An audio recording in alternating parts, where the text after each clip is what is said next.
예창기 가족 여러분, 주 안에서 편안하셨지요? 갈보리교회 강문호 목사입니다. 오늘은 겨울에도 씨를 뿌리는 사람이라는 제목으로 말씀드리려고 합니다.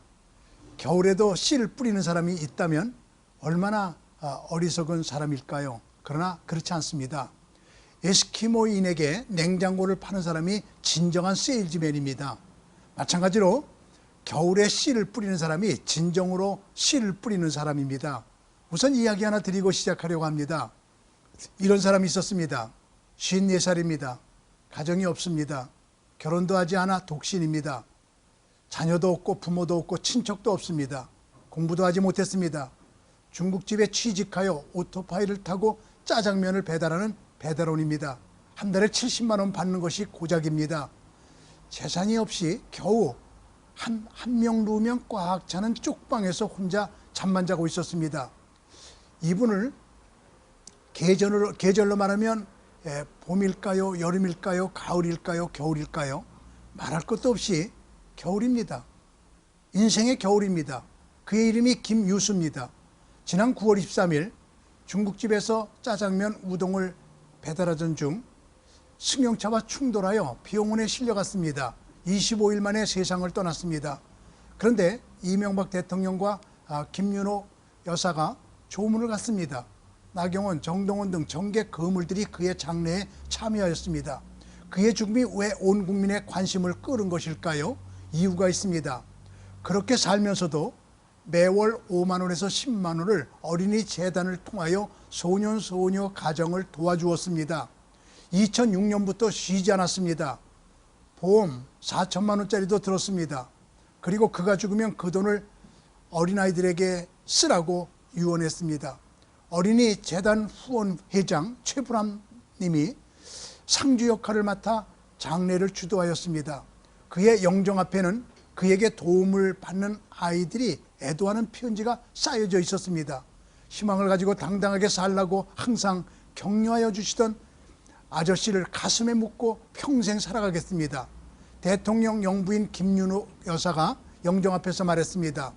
기부나 봉사는 돈이 있다고 하는 것이 아닌 것 같습니다. 고인의 마지막 길을 잘 보살펴 드리십시다. 이명박 대통령도 고인 앞에서 말했습니다. 고인은 가진 것을 나눔으로 그것이 더욱 커지고 누군가에게 큰 힘이 될 수 있다는 진정한 나눔의 삶을 실천으로 보여주었습니다. 그가 그렇게 죽은 후 어린이재단 홈페이지에는 기부가 꼬리를 이었습니다. 댓글은 이런 것들이었습니다. 천사, 중국집 배달원 아저씨의 뜻을 이어 기부를 시작하겠습니다. 인생의 겨울에 이렇게 많은 씨를 꾸준히 뿌리고 나니 아름다운 마침이 되었습니다. 김유수 씨는 겨울에도 씨를 뿌리는 사람이었습니다. 우리는 건강의 겨울에도 씨를 뿌리는 사람이 되어야 합니다. 김영하 목사님이 쓴 책 하늘을 닮는 사람들이란 속에 나오는 감동스러운 이야기입니다. 86세 할아버지는 아침마다 일찍 일어납니다. 자기가 스스로 수프를 만듭니다. 20km 떨어진 아내 묘를 매일 아침 찾아갑니다. 바이올린과 수프를 가지고 갑니다. 수프를 아내 묘 앞에 놓고 바이올린 연주를 하고 묘를 어루만집니다. 그리고 아내를 목매어 부릅니다. 그리고 돌아옵니다. 이렇게 56세부터 30년간 하루도 빠지지 않았다는 것입니다. 이유를 물었습니다. 아내가 세상을 떠날 때 그렇게 하여 주기로 약속하였기 때문입니다.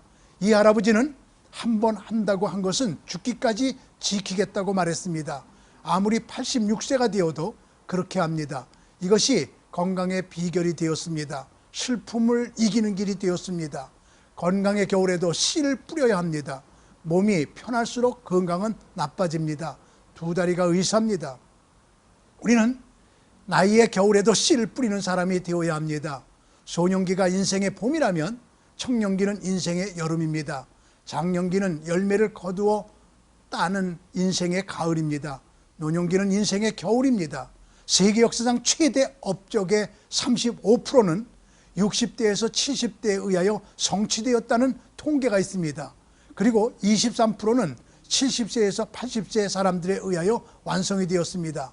그리고 6%는 80대 인물에 의하여 성취되었습니다. 결국 역사적 업적의 64%가 60세 이상의 인물에 의하여 성취되었다는 놀라운 통계가 있습니다. 우리는 일을 즐기는 사람들을 보면 나이에 관계가 없습니다. 나이의 겨울에도 우리는 씨를 뿌려야 합니다. 나는 이런 감동스러운 이야기를 읽었습니다. 세계적으로 사진을 중심으로 기사를 작성하는 잡지가 둘 있습니다. 내셔널 지오그래픽과 라이프지입니다. 얼마 전에 라이프지에 실린 사진입니다. 공항 대합실에 아주 가난하게 보이는 할아버지 할머니가 앉아서 비스켓을 먹는 장면입니다. 가난하기에 비싼 음식을 주문하지 못하였습니다. 비스켓과 차를 하나씩 준비했습니다. 그리고 비스켓 반을 잘라 할아버지가 먹습니다. 그리고 틀니를 빼서 닦아가지고 할머니에게 줍니다. 할머니가 틀니를 끼고 나머지 반을 먹는 장면이 사진으로 나왔습니다. 너무 가난하여 따로따로 틀니를 하지 못하고 하나를 가지고 교대로 사용하는 장면입니다. 비스켓도 하나요, 차도 한 잔이요, 틀니도 한 개요, 몸도 하나요, 생각도 하나요. 그리고 모두가 하나였습니다. 뜨거운 사랑으로 겨울에도 씨를 뿌려야 합니다. 우리는 니티즌 가족 모두가 겨울에도 씨를 뿌리는 여러분이 되기를 바랍니다. 감사합니다. 다음 시간에 뵙겠습니다.